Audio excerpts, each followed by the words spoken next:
আচ্ছা, কেমন হবে আপনি জানেন আপনার মা খালার বাড়িতে বেড়াতে গেছে। কিছুক্ষণ আগেও আপনার মায়ের সাথে কথা হয়েছে, সে খালার বাড়িতেই আছে।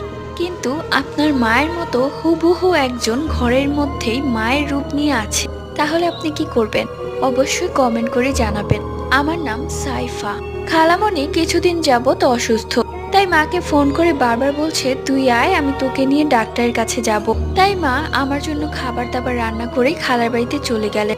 বাড়িতে গিয়েই আমাকে ফোন দিয়ে বল, শোন, দরজা ভালো করে আটকে রাখিস আর অপরিচিত কাউকে ঘরে ঢুকতে দিবি না। আমি রাতের মধ্যে চলে আসব। এই বলে মা ফোনটা কেটে দিল। কিছুক্ষণ বাদে আমি দেখলাম কিচেনে টুকটাক শব্দ। আমি ভাবলাম বিড়াল এসেছে হয়তো, তাই আমি বিড়ালটাকে তাড়ানোর জন্য কিচেনে গেলাম। গিয়ে দেখি মা রান্না করছে। আমার যেন পায়ের নিচ থেকে মাটি সরে গেল। মাত্রই তো আমি মায়ের সাথে কথা বললাম, মা ঘরে কি করছে? আমি আর কিচ্ছু বলতে